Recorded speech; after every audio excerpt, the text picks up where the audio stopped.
All right. Hello again, everybody. This is Mike Rixey. I am the lead options instructor for NetPicks, and this is our weekly options recap for Friday, December 18th.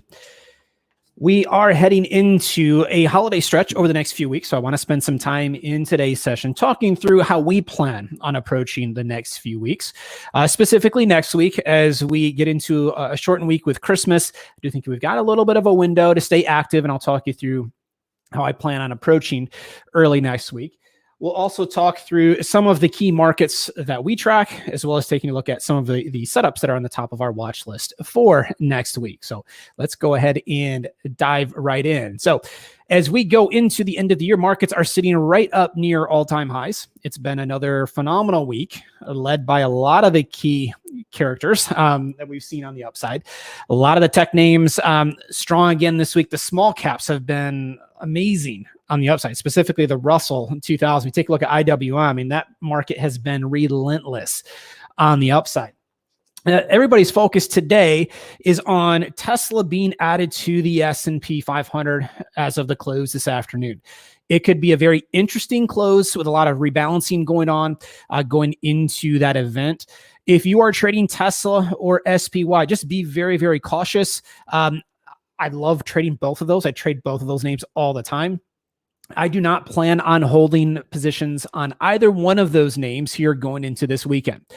I'm going to let the whole thing play out here this afternoon. And then early next week, look to trade both of them. I will be very active on at least SPY, but most likely Tesla as well early next week. I do think there's opportunity on both of those. They are both incredibly extended, specifically Tesla. I just don't want to mess with what's going to happen this afternoon. The volume already today is through the roof. And if we take a look, let me just load up real quick here. I'm just going to go ahead and load up a 5-minute chart of Tesla.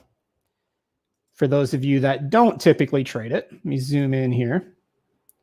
You will see already today, we've had big swings, right? We started off with a move up to around 684.75, up near the highs. Saw a really nice sell-off, rallied back higher, a nice sell-off, and then we've rallied up again over the last few hours. It's been a very active day. Again, volume is sky high, and it's going to be very active going right through the close this afternoon. So just be careful. If you are going to trade Tesla or SPY through the close, just make sure you're cautious with position sizing. A lot of crazy things can happen into events like this. It's one of those binary events, just like an earnings release. You really don't know what to expect. You don't know how these products are going to act going into the close. So just be cautious there. Just not a time. I think both of them are going to be plenty active enough over the next few weeks. This is not a time to just load the boat and hope for the best. Let's just manage our risk accordingly and pick them back up. There's going to be plenty of opportunity on both of these products over the next 2 weeks. So just be careful there if you're trading either Tesla and or SPY this afternoon. If we take a look at the daily chart of SPY, you will see that we did make a new all-time high this week.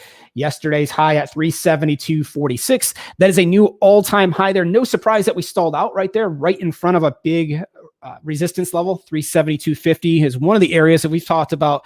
Once you start to get to these all-time highs, our focus shifts to the 0.50 and the 0.00 levels. No surprise that we stalled out there yesterday. If we get right back up there early next week, our next area of focus above 372.46 would be 373 and 373.50, focusing in on those big round numbers and the big 0.50 levels.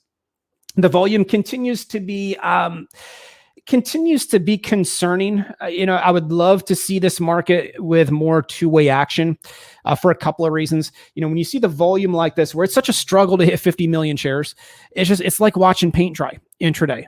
We want to see bigger volume. I want to see that volume number back towards the 100 million share level. If that's going to happen, it's going to come with some selling. We're not going to see that volume spike if the market continues to head higher because the boat's already loaded on the upside. Everybody that wants to be long is already long. This is not a great area here to initiate any type of new long position, in my opinion. I would rather wait for a pullback first. That would do a couple things for us. Number one, it would reset some of the overbought conditions, so we're not just chasing all-time highs on a daily basis. It would cause the volume to pop up. And then if you take a look down at the bottom, we've got the ATR down there, which is the average true range. And we talked about this earlier this week, how we are approaching the 4 level. Range intraday has certainly tightened up. We're not seeing near the action as what we saw earlier in the year. I want to see that ATR start to settle in, find some support around 4, and then bounce back to the upside. Ideally, I would love to get us back in that 5 or 6 range. That would give us better activity, more back and forth movement to work with. And that's something that we'll be looking at potentially going into January. I would love to tell you I'm expecting it next week or, through the between now and the end of the year. Once you start to get into the holiday stretch, you're typically going to get lower volume. And those lower volume moves tend to favor the upside. So definitely something to keep in mind going into next week. Some things that I plan on doing on my side, I touched on it Wednesday. I just want to touch on it really quick again today. I plan on reducing my size over the next couple of weeks. I will be trading around 50 to 75% of my normal position size. So it's not a huge reduction in my position size. I just want to be a little bit more cautious and respect the fact that historically speaking, we have had lower volume moves around the holidays. I also plan on using vertical spreads almost exclusively, specifically with the credit spreads. Trying to get some time decay working in our favor in case we do just get some chop and some sideways consolidation to kick in. I would love to see a pullback, but if we don't get it and we just chop sideways, I want to be able to get through the next couple of weeks and still give myself the potential to make a little bit of money. I'm also open to using some of the weekly options, as I talked about on Wednesday. When I use the weekly options, I typically will do so with the credit spreads. And I still, in many cases, like to see between 20 and 40 days left to expiration. In most cases, when I trade the weeklies, I'm not just trading that week or the following week. I typically go out a couple of weeks just to build in a little bit of a buffer there, in case we don't get the market to do what we want it to right away. So those are some things that we're going to plan on doing next week. And then also one more thing too, my watch list. I typically have a list of about 100 products that I track on a regular basis. I'm not always trading those 100, but those are my names, both a mix of stocks and ETFs that I look at on a regular basis to not only trade, but also just to track overall market environment. And going into the next couple of weeks, because I expect volume to continue to drift lower, I want to make sure that I'm focused on areas that have good liquidity. I am going to definitely shrink my watch list down. I'm going to focus in on the stocks and ETFs that I know have historically good liquidity, good volume, good open interest. And then I also want to look at names that tend to stay pretty active. Okay, there are names on my list that are less liquid than others. So I want to make sure that I'm where the action is at. So I plan on using a much smaller watch list over the next 2 weeks, just until we get into January. I just want to be as cautious as possible through this stretch. All right, so again, 372.46 is our nearest point of resistance on the upside to high from yesterday. And notice what we're testing here right as I speak. We're testing the 8-period exponential moving average. The 8 EMA currently sitting at 368.68. We need to see that level broken on a closing basis. We tried to probe below it earlier in the day. Good to see, but I want to see a close below that level. So this afternoon is very, very important. If we break that level, we do have a little bit of a little bit of an air pocket down to the 20-period moving average, just down around 366. That would be our next area of support below us. Should we get anything going this afternoon or even early next week? I do think next week, Monday, Tuesday, we probably should have some decent price action to work with. Once we start to get into Tuesday afternoon, into Wednesday, things are probably going to start to slow down as we get closer to Christmas. This year might be a little bit different, just with the pandemic. Maybe people aren't traveling as much around the holidays, so we'll just wait and see. I just plan on trading right through the end of the year. In years past, I will take the stretch between Christmas and New Year's off, but I do plan on trading right through here this year. The VIX still hovering above 22. It's at a good level. Historically, it's a pretty high level. Want to see that volatility expand again in the weeks to come. I want to see volatility stay active. I want to see the range pick up. We already talked about that. So if we can get the VIX, ideally, if we can get the VIX above 25, that would be great. In order for that to happen, we're going to need to see some selling pressure kick in. So we'll see if that plays out over the next few weeks. Internals today, still very mixed. I point this out as I've talked about in previous sessions. In order for us to get some selling pressure, we need that session where it's across the board selling. It's catching every stock, every sector. Well, so far today, yes, we have some selling on the Dow, the S&P, the NASDAQ, but we have strength in the small caps. The Russell is still higher. Until we get that session where there are no pockets of strength, we're going to continue to see a lot of these dips bought, right? So volume ratio today, slightly negative on the NYSE, slightly positive on the NASDAQ. Advanced decline line at plus 455 on the NASDAQ. So we actually have more names moving higher than lower on the NASDAQ today. And then the advanced decline line on the NYSE minus 147. So slightly lower there. This is not across the board selling, and that is of concern. I wouldn't be surprised. We've seen this story in the past where, you start to get some selling midday. The internals really don't break down. Next thing you know, we get that afternoon rally going into the close. I'm hoping that does not play out here this afternoon, but in order for us to get that close near the lows of the day, we need to see those volume ratios move lower. I'd love to see them down around minus 3-1. The advanced decline numbers, would love to see those around minus 1,000. So if we can get a round of selling across the board this afternoon, that'd be a very, very good sign. So we'll track things closely here. I do expect the next 2.5 hours to be pretty active, just given what's going to take place here this afternoon with Tesla. So let's move on over to the 195-minute charts. I want to walk you through where we stand on some of these key markets, starting out with the index products. They are all very overbought. And I want to point out SPY here because look what's happening as we go into this afternoon. That red and blue line up at the top, that is the 8-period exponential moving average. We are currently seeing price break below that level. That is step number one. If we're going to get a pullback with some follow through, this is step one. I need to close below that level. So far, you can go back. Just go back over the past few weeks. And anytime that we have tested that level, it's held as support. And we have bounced up pretty quickly off of that level. It's make or break time here. If we're going to get some selling pressure, perfect time for the bears to take over going into this afternoon.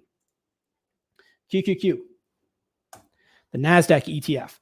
I'm going to go through these pretty quickly, and then I'll circle back and talk about potential for setups in just a moment. The NASDAQ ETF also very overbought, but this one has not moved below the 8 EMA yet. So we do have some work to go here. If we start to break through those 8 EMAs, that would potentially give us some new short positions. We have our trend strength histogram down at the bottom. It's still sitting at 1.85 on the NASDAQ. I still need to see that flip lower. I need to see it go red. If it does go red, that would give me the green light to put on a long put position or potentially sell a call spread like we talked about on Wednesday. For those of you that did not have a chance to join us on Wednesday, we walked through some of these markets and walked you through how to place the out of the money call credit spreads. So you can always go back and review that video because everything we talked about on Wednesday holds true here today. Still think there's a massive opportunity there. Not necessarily saying we're going to get a huge pullback, but with a credit spread like that, the beauty there is we don't need a big pullback. If we just chop sideways, we can still generate some income from that type of an approach. IWM, out of all of the index products, the one that I think has the most opportunity here going into early January is the Russell. It has been truly phenomenal. One of the more impressive moves that I have seen in my career. We've had a couple of those so far this year. Back in March and April, we had a very active market. We were seeing historic moves on the downside back early in the spring once the pandemic exploded. And now we're seeing some of these names that are just relentless on the upside every day, every week. IWM has moved higher for 7 weeks in a row. The last 2 months, we have moved higher with hardly any selling pressure at all. As a result, we're at all-time highs. We're massively overbought. Definitely am keeping a close eye on IWM. This is one that I am going to be very, very active with in the month of January. At the moment, a couple things that we can do. Could we sell an out-of-the-money call credit spread right now? Yes, I wouldn't have any problem with that. We talked about that on Wednesday. If you're saying, Mike, do you really want to fight a trend like this? We've been up 7 weeks in a row. Do you really want to jump in front? Do you really want to jump in front of that trend? Well, because we're so overbought, I would not have a problem selling a call credit spread right here, right now. If you wanted to wait for price action to confirm first, I wouldn't be opposed to that. And what I would do if I'm waiting for confirmation, I would use the 8-period EMA. I would use that red and blue line up at the top. Wait for price action to get below that level. I have no issue there. It would allow you to wait for price action to confirm. The drawdown to that, or the drawback to that, is, obviously you're going to miss out on the first part of the move. I do think there's plenty of room on the downside here. So if you miss out on the first part of the move, I really don't think that's going to be that big of a deal. So a lot of times what I will do in a situation like this, where when I see an extreme, I see an opportunity, but we really haven't seen price turn yet, I will start to leg into a trade. And what I mean there is, if I am used to trading, let's just say 50 spreads on IWM, I'm just throwing a number out there. It could be 20, it could be 10, whatever you're used to trading. What I would do is start to scale into that position. Maybe I put on 10 spreads here and look to add to it next week and then to the end of the year. That way I can get some positions on. I'm not just going to jump in with both feet here. I can just start to put on positions slowly and start to build on that trade, knowing that I might be a little bit early.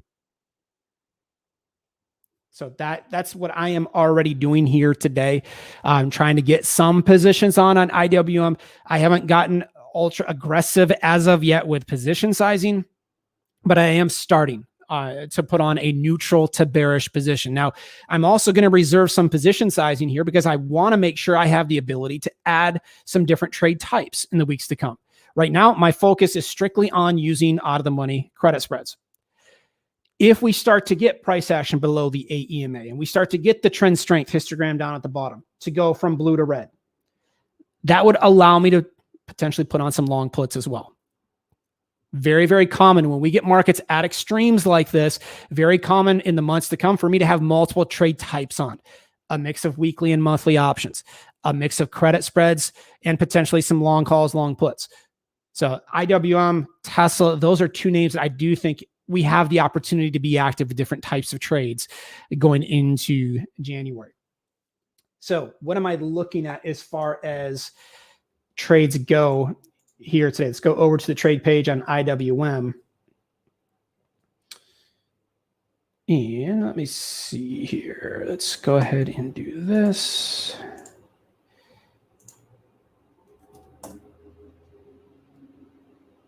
Okay.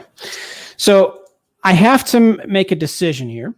What expiration cycle do I want to go with? I'm open to using a mix of different expiration cycles as long as I'm between 20 and 40 days left to expiration. I am going to stick with the January monthly options here initially. Those are the ones with 28 days left. Fits right inside of the sweet spot as far as time left to expiration goes. And then also the monthly options are going to have the best liquidity. Liquidity is going to be crucial here over the next few weeks. Going into the end of the year, the volume is probably going to be light. It's going to be lighter than normal. I don't want to get caught with weekly options that don't have great liquidity. I don't want to get caught in a trade where I can't get filled. I can't get out of the trade, for example. So I do want to go where the activity is at. You can see here on the January monthly options, plenty of volume and open interest here across the board. And I'm going to go out to the 202 calls. Why did I select the 202 calls? They have a 65% chance of closing out of the money. You can see the probability out of the money column there on my trade page. That's always going to be my starting point with a credit spread. We can always adjust the strike prices from there, but my starting point is always to go to the option that has around a 65% chance of closing out of the money. So I'm going to right click on those, go to sell, go to vertical. It's going to pop up an order down at the bottom. I am selling the 202 call. By default, it has me buying the 203 call. I'm going to stretch that out to a $2 wide spread. So I am going to switch this from 203 to 204.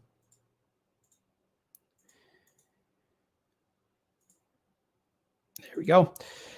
And I want to make sure that I can collect between 30 and 40% of the width of the strikes. There's a $2 difference between the strike prices here.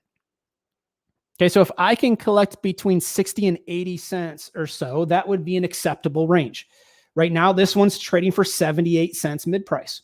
It does meet my criteria. If I click on confirm and send, you'll see the order summarized. I'm selling the 202 call. I'm buying the 204 call at the same time. I'm collecting 78 cents or $78 per spread. That's my maximum profit. I am risking $122 per spread. That's the most I can lose on the position. So very reasonable trade as far as cost goes. It's not tying up a ton of capital. And it's also a high probability trade. It gives me 5 ways of making money on the position. I make money if IWM moves up, down, or sideways as long as price stays below 202.78. Okay, that break-even point, 202.78. It's calculated by taking the 202 call strike that I'm selling, and I'm adding on the 78-cent credit. Current price of IWM is at 197.41. I've got over $5 of cushion here where IWM can continue to move to the upside, and I'm still okay. The only move that hurts me is a continued big move higher here, which we're not expecting because it's already overbought. We also make money from time decay adding up and from volatility decreasing. So we do have 5 ways of making money on the position. This is a trade that I would definitely be interested in here today. You could wait till this afternoon, wait for that last hour of the day just to see, do we get any additional head fakes or, do we get any type of volume spike into this afternoon that could potentially help get you filled on the position. But definitely a trade that I'm looking at here for this afternoon. Which broker do I use? So I'm showing you the Thinkorswim platform. This is one of the platforms available through TD Ameritrade. I also do a lot of my trading through Tastyworks. Those are going to be the 2 most popular platforms with our customers. Highly, highly recommend using the Tastyworks platform if you're brand new. They have great commission structure. They have a great platform, especially on the mobile side. So if you're active on the go quite a bit, need access to a mobile platform, they've got a phenomenal one. How much could you get daily in Forex? I personally do not trade the Forex markets myself. I've traded every market that you can imagine over the years. The Forex markets, in my opinion, are the hardest markets to be successful with. Okay, they just don't fit my style. Not saying you shouldn't trade them. For me, it's just not what I'm looking to do. I think you're going to have far better flexibility trading options. I think you can control your risk better. So not opposed to it. Just be cautious. I always recommend people find their niche. And my niche is definitely in the option space.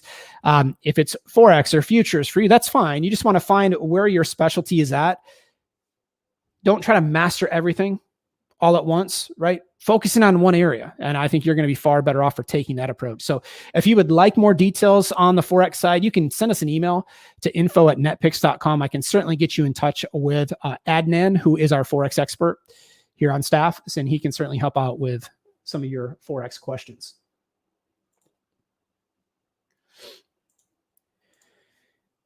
All right, I've talked about Tesla here already. Let's take a look at the chart.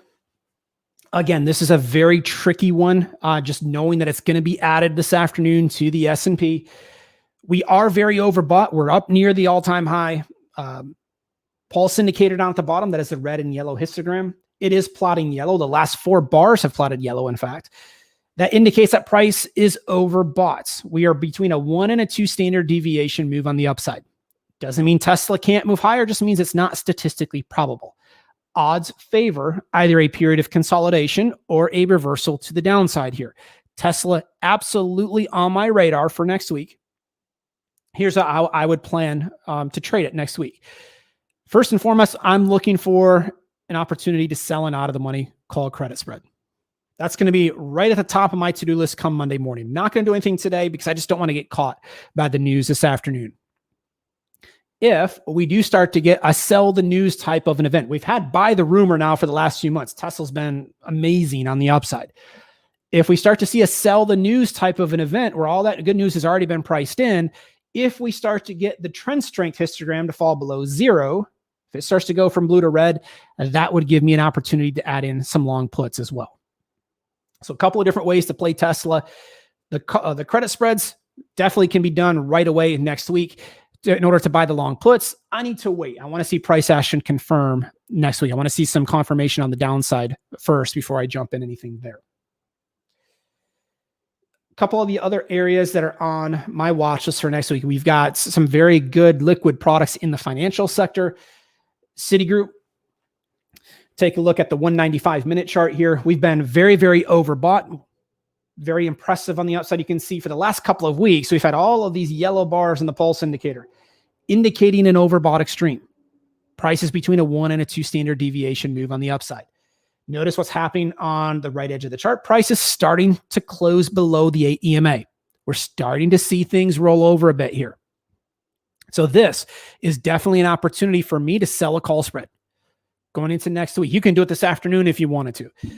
We mentioned one of the filters is waiting for price to get below that 8 EMA. We've got it. Okay, so you can certainly take a look at selling a call spread this afternoon or even into early next week. Bank of America, BAC. We've had this short trade that has been in progress now. I'm still looking for price action to roll back over. I still want to see price action break below the 8 EMA. So still leaning bearish here on the financials. But again, with the market so strong, it's been difficult for any of these sectors to get any type of follow through on the downside. They have all just been held up by each other, right? I mean, you get this sector rotation between the financials, the energy, the tech names, the different index products. Today, it's the Russell keeping all the different sectors together.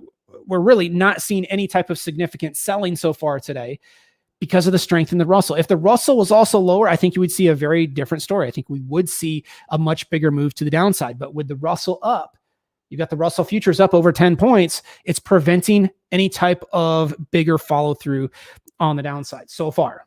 That can change this afternoon, so we'll just wait and see what happens there.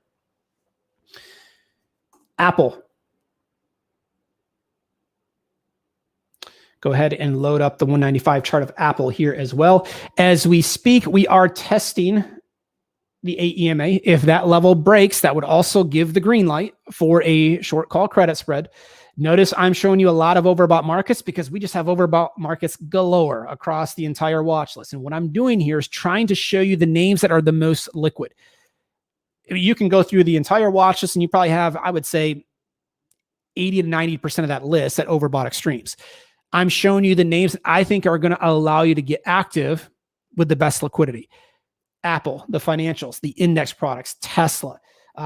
These are the names that have the strongest extremes and have the most liquidity in the options. That's where I think you want to focus here over the next couple of weeks. I mean, if you take a look at a chart of EA, Electronic Arts, the chart pattern, it's extreme.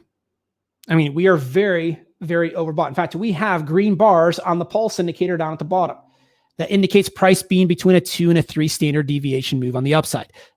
I would love to come in and sell an out of the money call spread here on EA. If I go over to the trade page, I'm not saying you can't do it.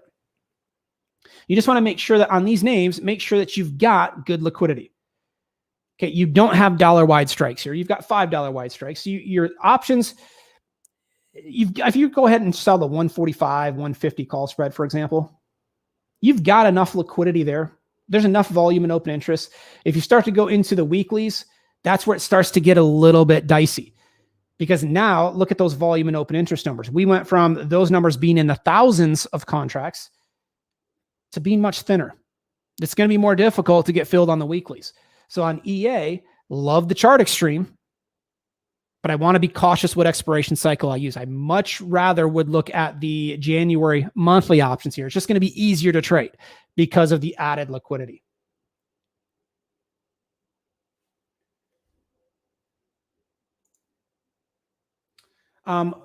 Which markets are more profitable than Forex for you? Thanks in advance for your attention to my questions. Okay, so for me, hands down, the options markets have been the best markets over the years for me. I have traded futures, Forex, bonds, stocks, options. I have found trading options on some of these big liquid stocks and ETFs. I find that these are the best areas to be long-term. I showed you that trade on IWM, that credit spread. A lot of times people go to Forex because you can get started with very little capital. That IWM trade that I talked about here a few moments ago, we're talking about $130 of capital per spread to put that trade on. You can do things with options to control your risk.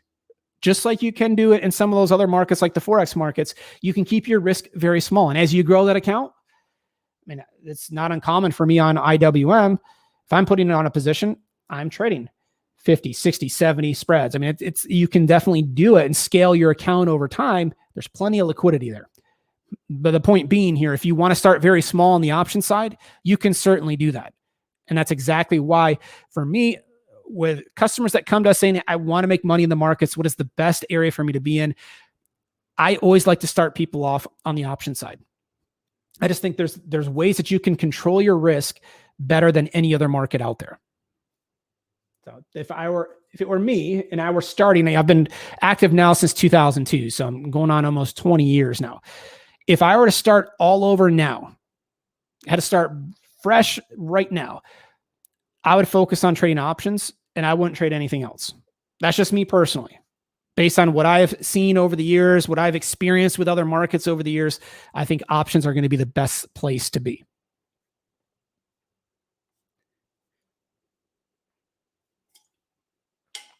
So hopefully that helps with those questions there.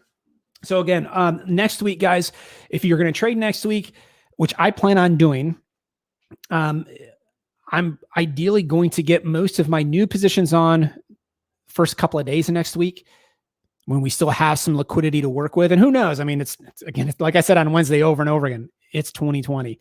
I mean, you never know this year. We could have a very active stretch over the next few weeks going into the holiday stretch. But just historically speaking, we tend to see volume lighten up. We tend to see ranges get pretty tight. So I want to be active first part of next week. And then going forward, going into Christmas and New Year's, still plan on staying active. I'm just going to reduce my size, focusing on using credit spreads in most cases over the next few weeks. All right. So I do plan on doing a session next week. We may end up doing our midweek update a day early next week. I'll see how markets go. So we'll certainly get one update in, one live session in next week. If you have any questions between now and then, feel free to send me an email. Mike@netpicks.com is the email address. You can always leave a comment here inside of the blog, or if you're watching on YouTube or Facebook, feel free to leave a comment and I will get back with you right away. My email is mike@netpicks.com. So I'm going to wrap up here for the day and for the week, everybody. So enjoy your afternoon. If you're trading Tesla or SPY this afternoon, good luck. It'll be very interesting to see what happens over the next few hours. And I will talk to you guys next week for our next live recap.